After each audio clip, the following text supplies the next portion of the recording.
Dad, you'll get nothing. The words hit harder than any winter wind outside. They weren't whispered in private, not muttered out of frustration. No, my son made sure everyone in the lawyer's office heard them. His voice carried like a verdict. A cruel, deliberate announcement. I sat there, my coat draped over the arm of the chair, my hands folded quietly on my lap. The mahogany table gleamed under the fluorescent light, and the silence in the room stretched.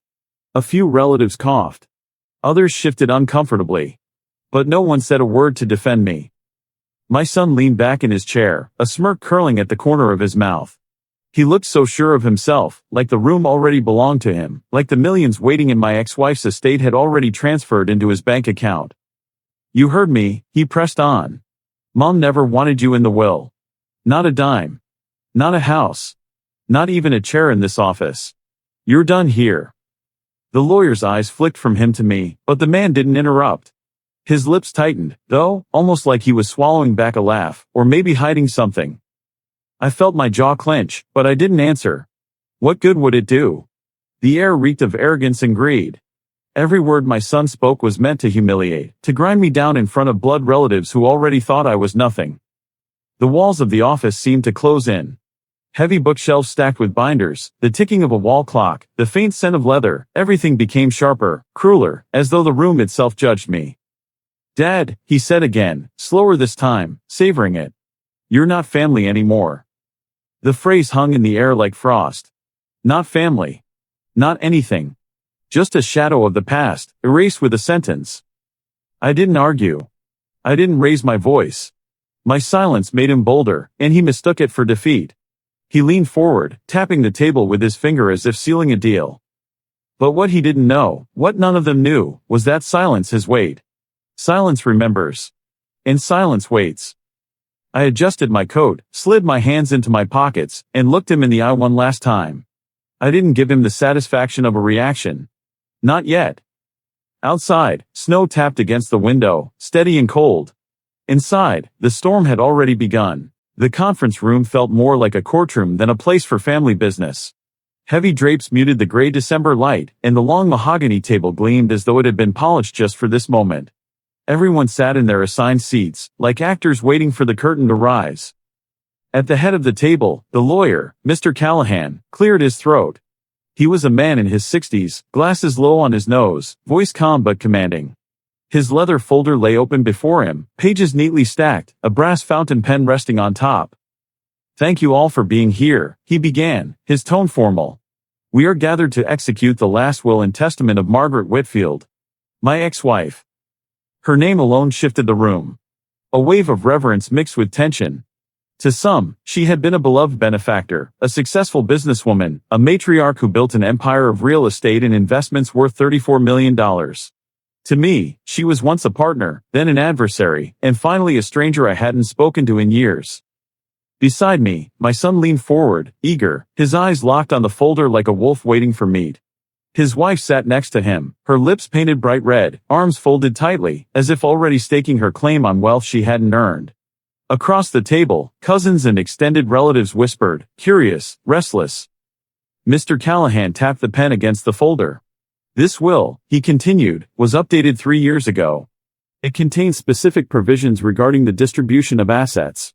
I will read it in sequence, as written. The rustle of paper filled the silence. He read with measured clarity, listing off holdings that made the air feel heavier. The lakefront property.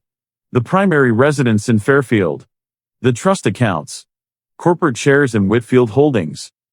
Every figure, every address was a reminder of how vast her fortune had grown. My ex-wife had been relentless in life, strategic, shrewd, unstoppable. That much I had always respected, even when our marriage collapsed. I sat quietly, my eyes on the grain of the table, listening as my son's confidence swelled. He kept glancing around the room, as though to make sure everyone saw him as the rightful heir. His foot tapped impatiently, and when Callahan paused to turn a page, he smirked in my direction. You see, Dad? He whispered under his breath, just loud enough for me to hear. This is where you disappear. I didn't answer. The clock on the wall ticked louder than his words. Mr. Callahan continued, his voice steady, to the children of Margaret Whitfield, equal shares of the residual estate shall be distributed, with specific instructions on management and sale. There it was. The confirmation my son had been waiting for. His grin widened, and his wife squeezed his hand under the table. But the lawyer didn't stop reading. His eyes scanned further down the page, and his mouth twitched, almost like he was suppressing something. No one else noticed. They were too busy congratulating themselves in silence. But I saw it. A flicker. A hesitation. A shadow of something unspoken. And in that flicker, I knew the story wasn't finished. Not by a long shot. The lawyer's voice echoed through the polished room, each item on the list striking like a gavel.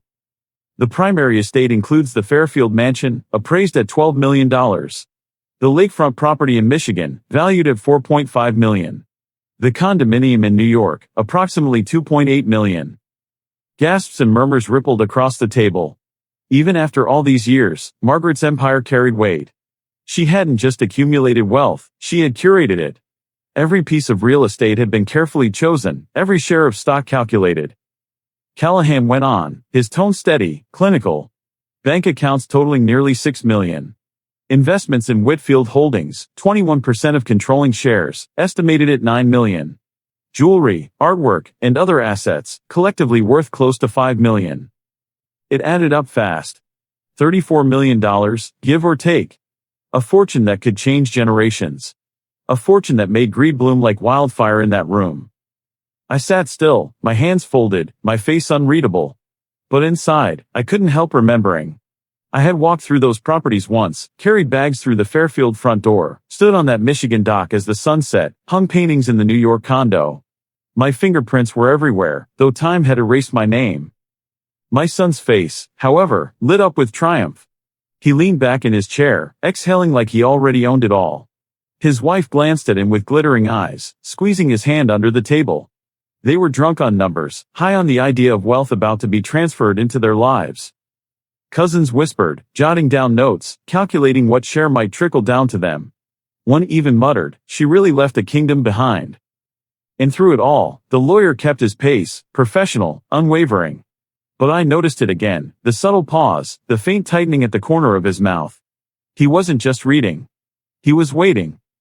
I caught his glance, brief but deliberate. It was gone in a second, but I held onto it. The others were too blinded by greed to see. They thought the story ended here, with me erased, with them victorious. They couldn't imagine that the real ending hadn't even begun. The will reading should have been dignified, a quiet legal formality. Instead, it became a stage. And my son, my own blood, decided to make me the spectacle. As Mr. Callahan closed one folder and reached for another, my son cleared his throat loudly, drawing every eye in the room. He didn't wait for the lawyer to continue. He leaned forward, elbows on the polished table, and spoke with a confidence that reeked of entitlement. Well, there you have it, he announced. Everything goes to the rightful heirs. Which means Dad, he jabbed a finger in my direction, sharp as a knife, is officially out. He gets nothing. Just like Mom wanted. Laughter broke out, not the loud kind, but the cruel, muffled chuckles of people who enjoy watching someone fall. My daughter-in-law covered her smile with one manicured hand, whispering something that made her husband grin even wider. A cousin smirked. Another shook his head with mock pity. The room blurred for a moment, not from tears, I refused to give them that, but from the weight of humiliation pressing down. It was as if the air itself turned heavy, thick with judgment. I could hear the ticking clock, the faint hum of the heater, the shuffling of expensive shoes under the table. Every detail burned itself into memory. Honestly, my son added, his tone dripping with disdain, he was just a hanger-on. Mom built everything after she left him. He doesn't deserve a cent. I sat perfectly still. My silence fed his arrogance. He mistook restraint for weakness. You should have seen his face, my daughter-in-law whispered to her sister across the table. Pathetic. They wanted me to break. They wanted shouting, begging, a scene that would prove their point, that I was powerless, irrelevant, erased. But I wouldn't give them that. Instead, I shifted slightly in my chair, enough to meet my son's gaze. His smirk faltered for a fraction of a second, then returned, smug as ever. The lawyer cleared his throat, attempting to regain order. If we could continue. But my son cut him off again, raising his voice, ensuring the humiliation was public, stamped, undeniable. No, let's be clear, he declared. Dad, you are nothing here.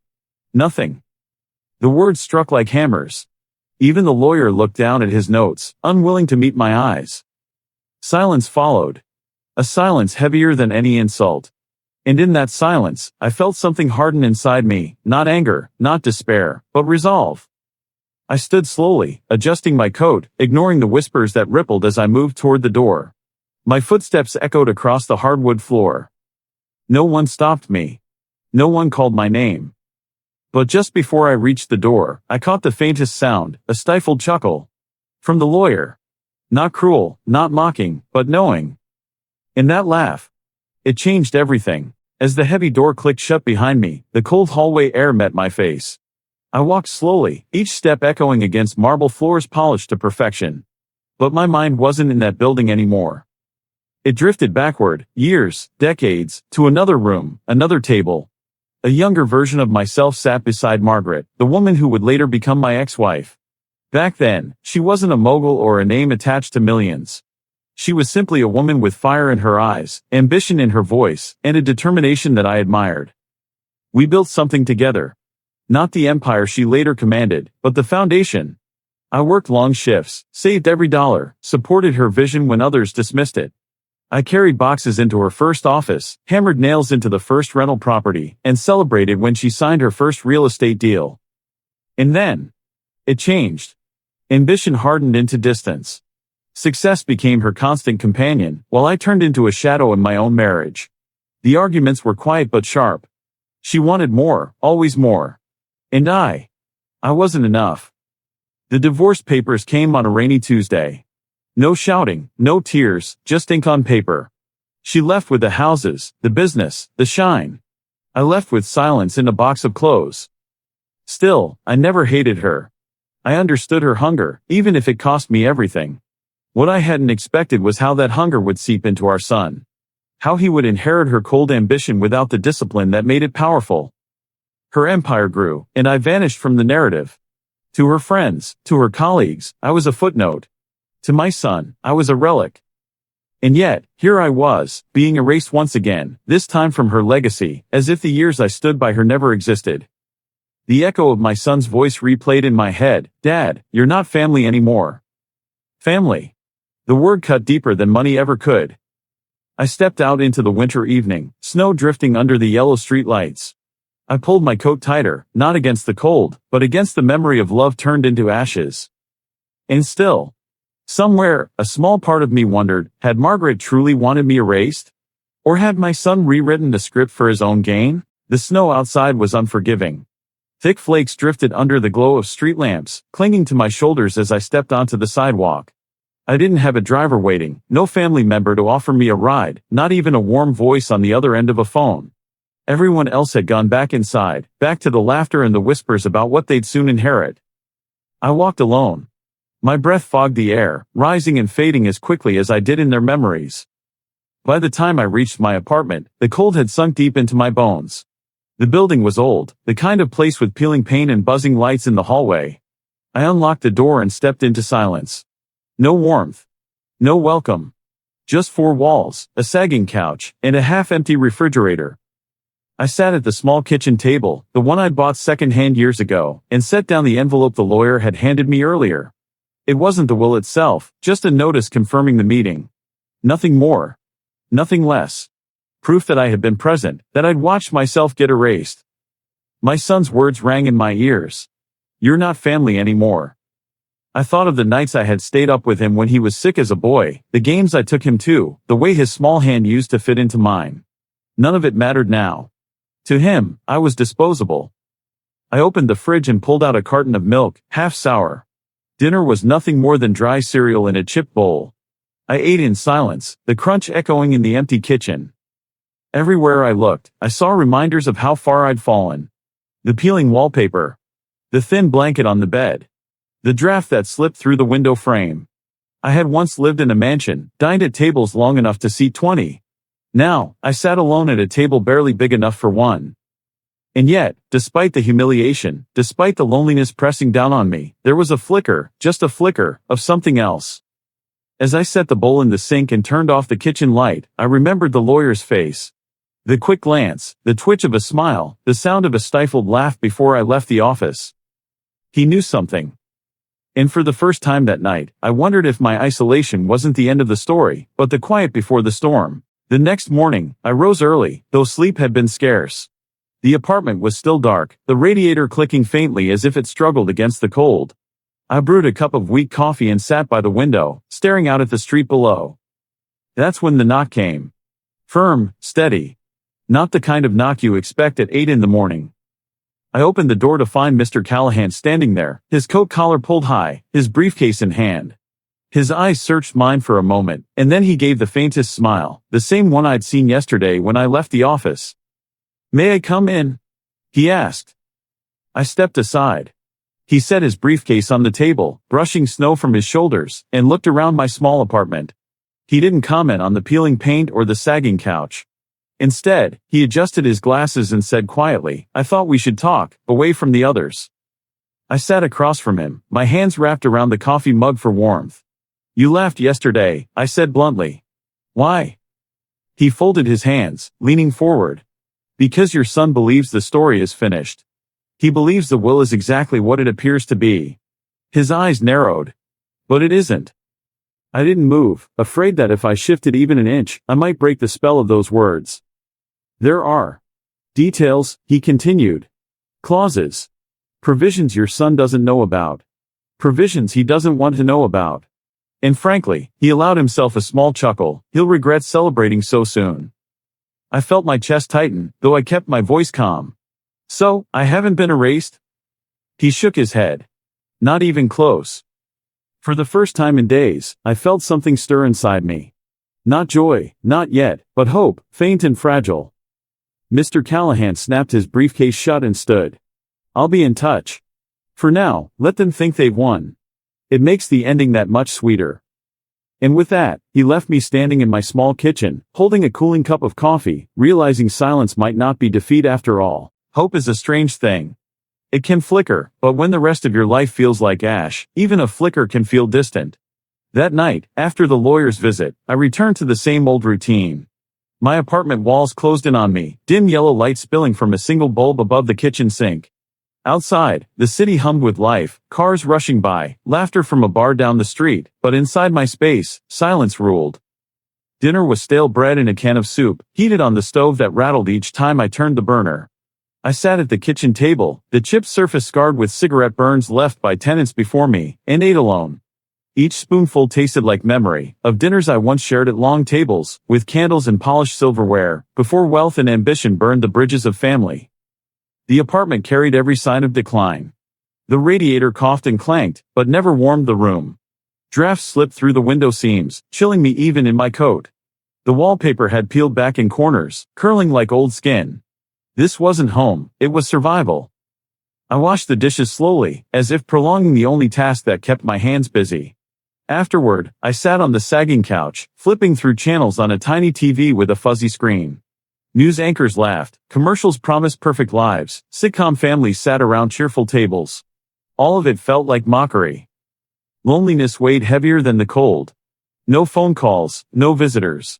My son hadn't spoken to me outside of insults in months. My relatives had vanished long ago, aligning themselves with the brighter star, my ex-wife, her money, her success.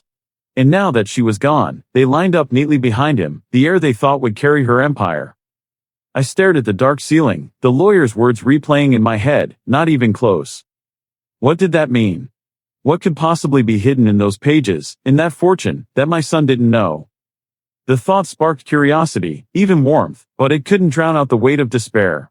Each hour dragged, heavy with the knowledge that tomorrow would look the same. An old man, alone in a forgotten corner of the city, erased by his own child. I closed my eyes, listening to the radiator hiss, the faint drip of a faucet in the bathroom, the sounds of a life shrunk to its bare bones. And then, through the silence, I reminded myself, despair is temporary. Silence is patient. And storms are always quietest before they break. 2 days later, the phone rang. It startled me, I wasn't used to anyone calling. For a moment, I just stared at it, half convinced it was a wrong number. But the voice on the other end was steady, deliberate. "Mr. Whitfield," Callahan said. "I think it's time you came by my office.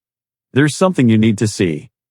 An hour later, I sat across from him in a smaller, private room tucked behind the main conference hall. The blinds were drawn, the hum of the city sealed away. On the desk lay a thick folder, heavier than it looked. He pushed it toward me with both hands, like it was a gift and a burden all at once. "This," he said, "is the codicil." I opened the folder carefully. Inside was a single sheet of cream-colored paper, signed and notarized, dated just 18 months earlier, long after my ex-wife's original will had been drafted. "What your son doesn't know," Callahan explained, "is that your ex-wife made a final amendment. A clause buried within the estate plan. She wanted it quiet, discreet, and binding." I read the words slowly, my eyes tracing every line. It was simple but powerful. In the event of disputes, or if any beneficiary acted with hostility or malice, the controlling shares of Whitfield Holdings would transfer into a trust, one managed not by the heirs, but by me. I felt the blood rush in my ears. "She left you as trustee," Callahan said, his voice calm but edged with satisfaction. "Not just a beneficiary. Not just a token. Trustee. Which means, legally, you control the core of her fortune." I looked up at him, still gripping the paper. "And my son?" His lips twitched into that same quiet smile I had seen before. He celebrated too early. If he continues the way he has, his arrogance, his disrespect, the clause activates automatically. In fact, he tapped the paper with his finger. It already has. The room felt smaller, warmer, like the weight of despair I had carried was being stripped away piece by piece. For months, my son had spoken as though I were invisible, as though my existence ended when their inheritance began. And here, on a single page of paper, my ex-wife had written me back into the story, in a way none of them expected. I closed the folder gently, my hands steady now. "Keep this quiet," Callahan advised. "Silence is your strongest weapon. Let them think you're powerless. The higher they climb, the harder the fall." And for the first time since that brutal day in the lawyer's office, I allowed myself the faintest smile. The folder sat between us, its weight more symbolic than physical. I kept staring at it, half afraid it might vanish if I blinked.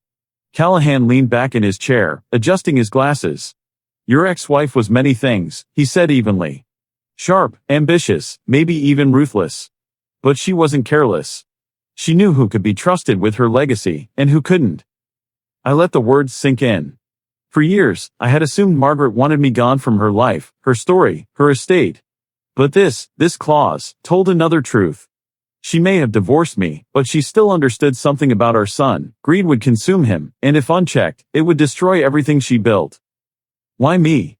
I asked quietly. Callahan's expression softened. "Because you're steady. You're not dazzled by numbers. You don't need the money, you need the principle. She believed you'd keep it intact, if only to spite anyone who tried to abuse it." It was strange hearing that. My son called me weak, irrelevant, forgotten. Yet here was Margaret's lawyer, telling me I was the safeguard. Callahan tapped the folder again. "Your role now is simple. Stay silent. Let him believe he's untouchable. Let him make noise, burn bridges, show his arrogance. Every step he takes strengthens your position." I nodded slowly. The plan wasn't revenge in the traditional sense, no shouting, no confrontation. It was patience. A trap already set by someone who knew exactly where the cracks would appear. Callahan stood, gathering his papers. "When the time comes, I'll be the one to present this. Until then, you live your life. Quietly. Let them laugh." He extended his hand. I hesitated for a moment, then took it. His grip was firm, reassuring. In that moment, I realized I wasn't completely alone. For the first time in a long time, someone stood in my corner, not with pity, but with certainty. As he left, I closed the folder once more and slid it carefully into the drawer of my old desk.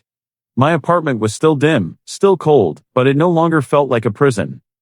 It felt like a waiting room. A week after the will reading, my son threw a party. Not a quiet family gathering, not a memorial to honor his mother. No, it was a celebration, loud and gaudy, as though $34 million had already cleared into his personal account. I didn't attend, of course. My invitation never came. But word travels fast, especially when arrogance is involved. Photos surfaced online, courtesy of his friends. I saw them all, champagne towers gleaming under crystal chandeliers, guests laughing while holding glasses of imported whiskey, my son standing front and center in a tailored suit, his arm draped over his wife's shoulder. He gave a toast that night, one I later heard from a neighbor who had been invited. He raised his glass high and declared, "Here's to a future without dead weight. Mom's legacy belongs to us now. And no one, absolutely no one, can take it away." The crowd cheered. Cameras flashed. And behind every smile was the same ugly truth: they thought I was finished. Back at my apartment, I watched the live stream someone had uploaded, the sound slightly distorted but clear enough. My son laughed louder than anyone else, his voice brimming with confidence. He bragged about plans to sell the Michigan property, to flip the New York condo for quick cash, to liquidate what had taken decades to build. "That old man has nothing left," he sneered during a side conversation, captured when someone's phone microphone picked up more than it should have. "He should be grateful we even let him sit in the room." His words spread, retold by relatives and so-called friends who had been at the party. Each retelling twisted the knife deeper, but I didn't bleed. Not this time. Instead, I listened. I remembered Callahan's advice: silence is your strongest weapon. Let them laugh. And laugh, my son did. He strutted through that party like a king crowned, blind to the cracks forming under his throne. He thought power came from shouting, from humiliating others in front of a crowd. But real power, lasting power, was written in ink, sealed in law, and hidden in that codicil tucked safely in my desk. I turned off the stream, the echo of his laughter still buzzing in my ears. For a moment, the apartment was silent again, the kind of silence that might have once felt suffocating. But now, it was different. Now it was the sound of patience, of inevitability. Let him enjoy his party, I thought. Let him sell his image, flaunt his money, and mock my name. Every arrogant step he takes only leads him closer to the cliff's edge. And when he finally looks down, it'll be too late to turn back. Callahan called me back to his office the following week. His tone over the phone had been calm, almost casual, but there was a weight behind it, like a man holding a secret he was eager to share. When I arrived, he already had the file spread open on his desk. Documents, photocopies, and notes marked with yellow tabs. He gestured for me to sit, then slid one page across the polished wood. "Do you notice anything strange here?" he asked. It was a notarized copy of the will, my ex-wife's supposed final draft. I leaned closer, my eyes straining against the small print. The date reads Sunday, October 17th. I frowned. "That's odd." Callahan nodded. "Odd, indeed. The notary's office isn't open on Sundays. Which means this signature and this stamp," he tapped the embossed seal with his finger, "are highly questionable." My pulse quickened. I didn't know the ins and outs of estate law, but even I understood the implication: fraud. He laid down another sheet, this one a bank record. "And here," he said, "2 wire transfers made from a joint account your son opened just weeks before your ex-wife's death. Funds moved in and out, large amounts, with no clear explanation." I clenched my jaw, leaning back in my chair. My son hadn't just been arrogant, he had been sloppy. "Margaret was meticulous," Callahan continued. "She never left gaps in her paperwork. If she wanted you gone, she would have made it ironclad. But what we're seeing here," he tapped the papers again, "is tampering. Someone tried to tilt the scales." I swallowed hard. "My son?" Callahan didn't answer directly. He removed his glasses, polished them with a handkerchief, then replaced them. "Let's just say the evidence points in one direction. And if it goes to court, it won't be pretty for him." For the first time in months, maybe years, I felt my shoulders lighten. The humiliation, the insults, the party where he toasted to my erasure, it all seemed suddenly fragile. Like a tower built on sand. Still, Callahan held up a hand, as if reading my thoughts. "Patience," he warned. "We're not ready yet. Let him keep talking. Let him sell himself as the rightful heir. The higher he climbs, the further he'll fall." I nodded, the silence between us heavy but steady. For the first time, silence didn't feel like defeat. It felt like strategy. As I left his office, the winter sun broke through a gap in the clouds, casting light across the city streets. For the first time in a long time, I let myself believe justice wasn't just possible. It was inevitable. News travels quickly in families where money is involved. By the end of January, my son had positioned himself as the self-proclaimed heir to Margaret's empire. He wasn't subtle about it, either. One morning, I opened the local paper and there he was, his face splashed across the business section. "Whitfield legacy in strong hands," the headline read. Below it, a full article featuring photos of him shaking hands with realtors, meeting with bankers, and speaking confidently about modernizing Mom's portfolio. I nearly laughed. He hadn't earned a penny of that fortune, yet he was already promising to restructure the holdings, maximize liquidity, and streamline assets. Words he'd likely copied from some financial blog. Worse, he had begun calling meetings with investors. He boasted about plans to sell the Michigan lakefront estate, Margaret's favorite retreat, a property she once called her quiet sanctuary. He talked about flipping the New York condo to move into more dynamic markets. To him, it wasn't family legacy, it was poker chips on a table. Relatives who once ignored me now flocked to him, lining up for scraps. At a Sunday brunch, captured on someone's phone and sent to me later, he stood at the head of a long table, a mimosa in hand. "Let's be honest," he said, grinning. "Dad was dead weight. Mom knew it. She built everything herself. Now it's our time to shine. With her assets, we can do anything. Buy anything. Be anyone." Applause followed. Laughter. Even a standing ovation from his in-laws.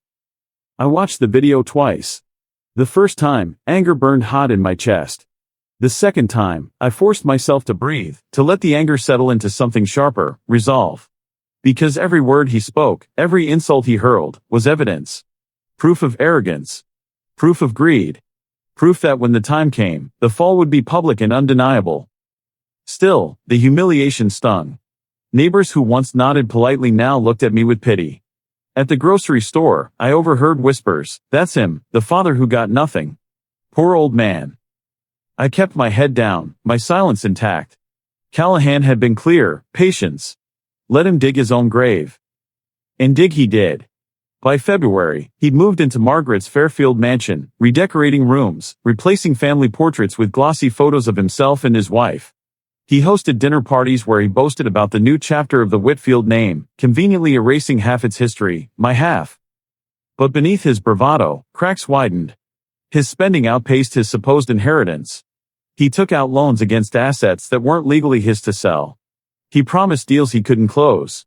And all the while, he mocked me, certain I was powerless. One evening, scrolling through social media, I found a video clip of him laughing with friends. His words echoed like venom, "Dad's nothing but a ghost. He'll die in that apartment and no one will remember him." I clicked the phone off and sat in the dark. A ghost, he called me. No, I thought. Ghosts haunt. Ghosts return when you least expect them.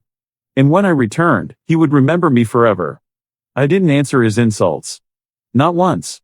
When relatives repeated his words to me, waiting for a reaction, I gave none. When neighbors glanced at me with pity, I kept walking. When his laughter bled through videos online, I closed my phone and returned to the quiet. Because silence was not weakness. It was strategy. Each night, I sat at my kitchen table with a worn leather notebook, jotting down what I'd seen, what I'd heard. Dates, names, details of his reckless spending. The parties. The speeches. The loans he bragged about. My handwriting filled page after page, not with anger, but with evidence.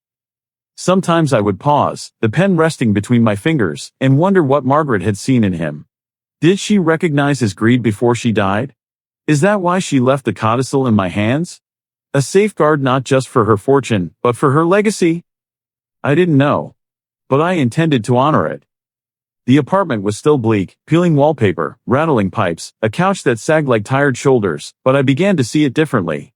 Not as a cage, but as a watchtower. A place where silence grew teeth. My son mistook my absence for surrender. He thought every quiet day was proof that he had won. He paraded through headlines, posed for photographs, and hosted banquets under chandeliers that weren't rightfully his. Meanwhile, I waited.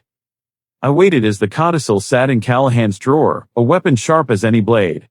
I waited as my son's arrogance swelled, as he dug deeper into debt, as he wrote checks against an account that was not his.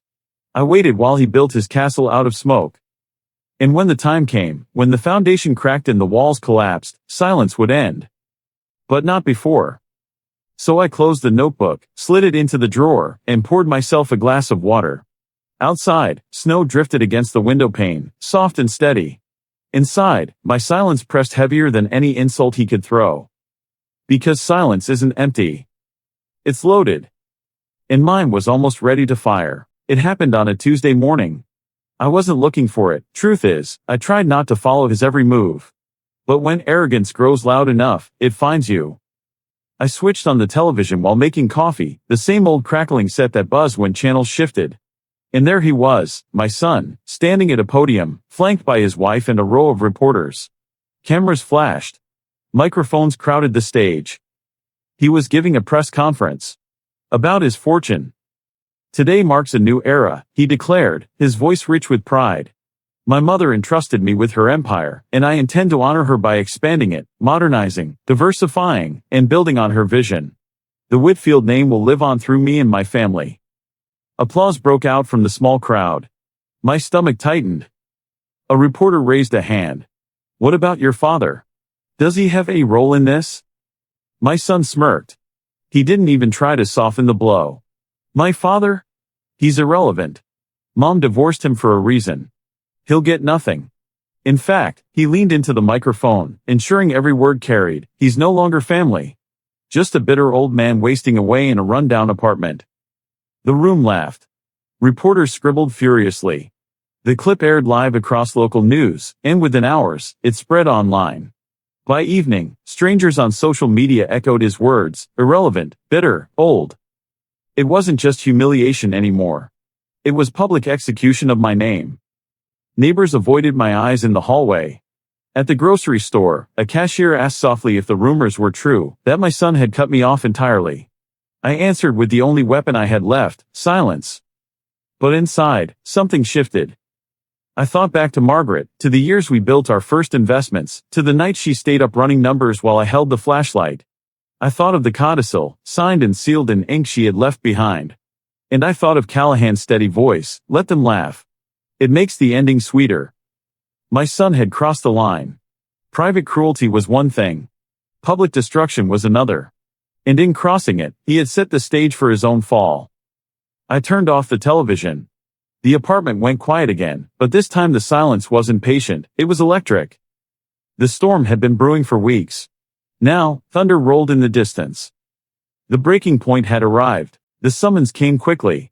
Callahan moved faster than I expected, filing the necessary motions and petitioning the probate court for review. Within a week, I found myself walking into a building that smelled of polished wood and old paper, a place where the truth could no longer be hidden. The courtroom was smaller than I imagined, but the air inside was heavier than stone. Rows of benches were filled with relatives, neighbors, even a few reporters. Word had spread fast. After all, my son's arrogance had painted this as his coronation. People came expecting to watch him cement his claim. Instead, they were about to see it unravel. He walked in wearing a tailored navy suit, his wife by his side, both of them radiating smug confidence. He spotted me across the aisle and smirked, mouthing the word, nothing. I didn't answer. I sat with my hands folded, Callahan's briefcase resting at his feet. The judge entered, gavel striking. Proceedings began. My son's attorney spoke first, outlining the estate, praising Margaret's clear and binding will. He painted my son as the devoted heir, the rightful successor to a $34 million legacy. Every word dripped with certainty. Every sentence assumed victory. Then it was Callahan's turn. He stood slowly, adjusting his glasses, his voice calm but carrying. Your Honor, he began, while opposing counsel has presented the will as final, there exists an additional document, a codicil, executed by the decedent 18 months prior to her death. I submit it for the court's review. Murmurs swept the room. My son's smirk faltered, just slightly. The judge raised a brow. A codicil? Callahan nodded, handing over the cream-colored paper, sealed and notarized. Signed, witnessed, and filed with my office. It contains provisions not reflected in the current reading. The judge scanned it, lips tightening. He read aloud, in the event that any heir acts with hostility, malice, or attempts to manipulate the estate for personal gain, controlling shares of Whitfield Holdings, as well as trustee authority, shall be transferred to my former spouse, John Whitfield. The room erupted. Gasps, whispers, even a sharp laugh from someone in the back row. Reporters scribbled furiously. I sat still, my face calm, though my heart thundered like a war drum. My son shot to his feet. That's impossible. She would never, she hated him. The judge's gavel slammed. Order. Callahan remained composed, sliding forward additional evidence. Your Honor, the notary's seal confirms the authenticity. Furthermore, recent financial irregularities, wire transfers, attempted sales of estate assets, demonstrate precisely the kind of hostility this clause was designed to prevent. The judge's eyes moved from the document to my son, his expression hardening. My son sputtered, his arrogance dissolving into panic. He turned to his lawyer, whispering furiously, but it was too late. The codicil spoke louder than any excuse. And in that moment, the balance shifted. For weeks, I had been humiliated, mocked, erased. Now, in the very arena my son thought would crown him, the truth cut sharper than any insult he'd ever thrown. I glanced at Callahan, who gave the smallest nod. Silence had done its work. The storm had arrived, and my son was standing in the center of it. The silence in the courtroom didn't last long. Reporters whispered, pens scratching furiously across notepads.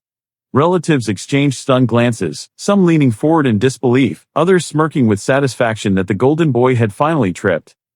But my son? He exploded. He slammed his palms against the defense table, his voice cracking with rage. This is a lie. A setup. He's manipulating you. He jabbed a finger toward me, his face red with fury. He's nothing. He's always been nothing.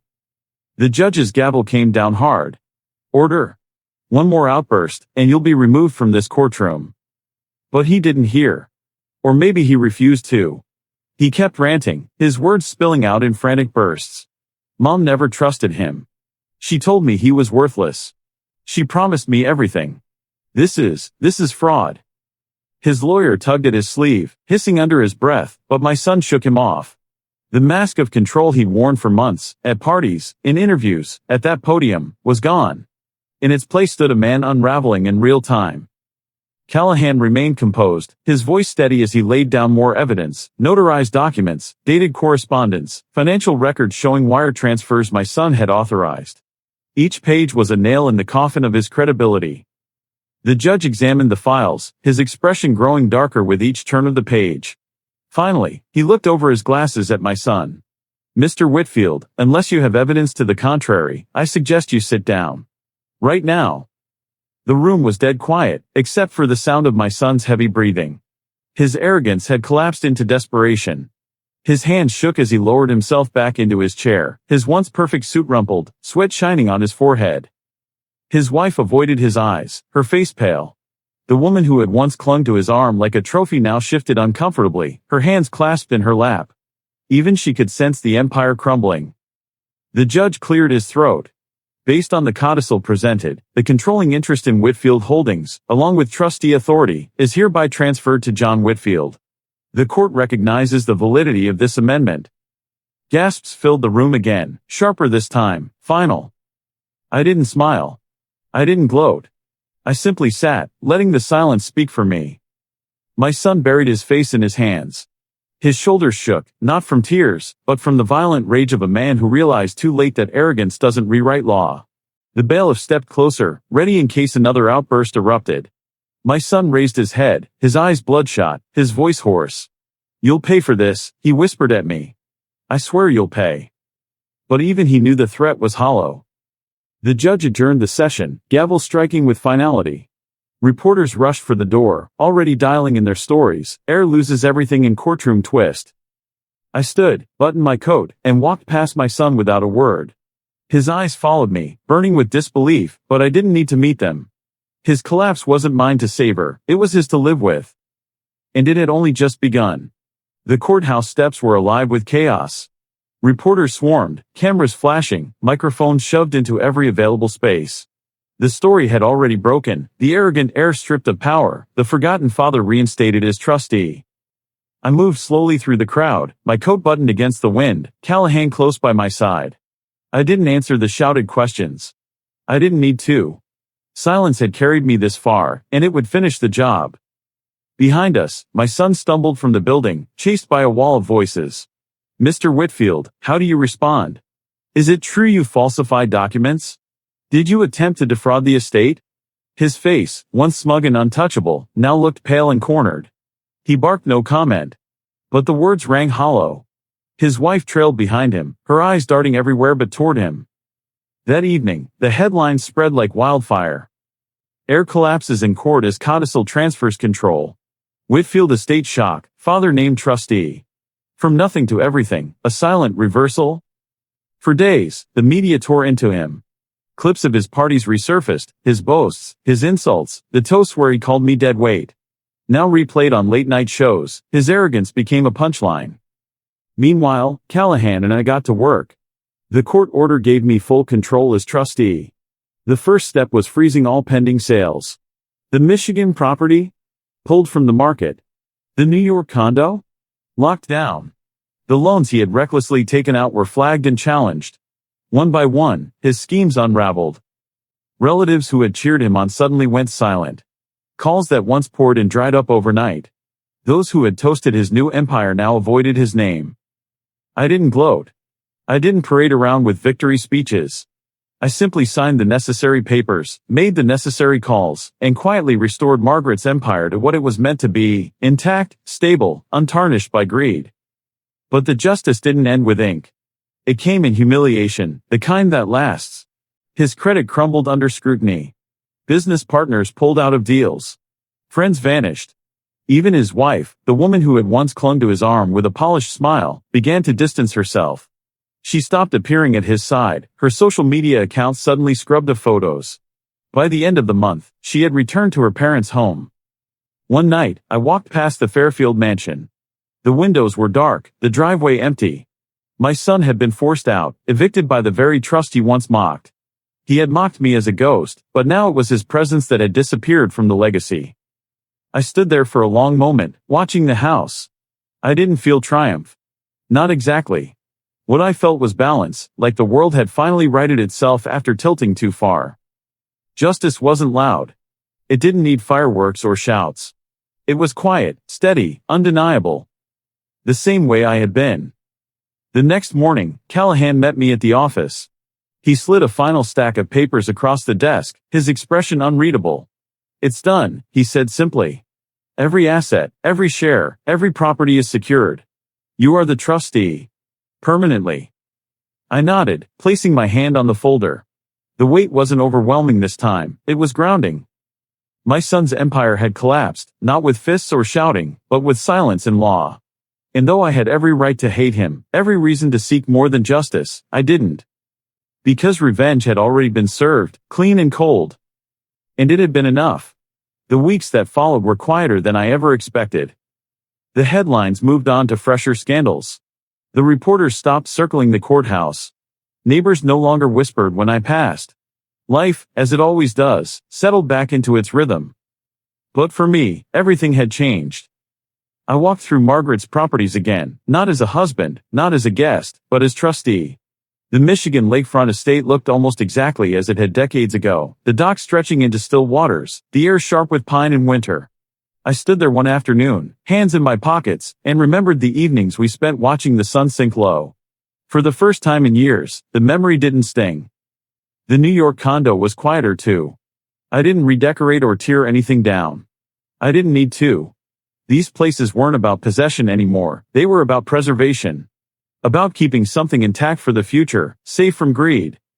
One Saturday morning, as I walked through Fairfield, a small voice called out, "Grandpa." I turned and saw her, my granddaughter, running across the yard, her coat unzipped, her cheeks flushed from the cold. She flung her arms around me before I had time to kneel. I hadn't realized how much I missed that simple touch until it returned. Her mother followed behind, quieter, more hesitant, but she didn't stop the girl. Instead, she gave me a small nod. Not forgiveness, maybe, but acknowledgement. A first step. I lifted my granddaughter into my arms, her laughter spilling into the crisp air. For all the money in Margaret's will, for all the drama and betrayal, this moment outweighed it. That evening, back in my apartment, I lit the small lamp on the table. The walls were still peeling, the radiator still groaned, but it didn't feel the same anymore. The silence wasn't heavy. It was calm. I pulled out my notebook and flipped to the last page. For months, it had been filled with details of humiliation, arrogance, and insult. Tonight, I wrote just one line. Balance restored. I closed the book, slid it into the drawer, and sat back with a steady breath. I wasn't erased. I wasn't irrelevant. I was still here. And justice had found its way. In the end, the fortune wasn't the real victory. Yes, the codicil returned the estate to balance. Yes, the court restored what arrogance tried to steal. But money fades. Mansions crumble.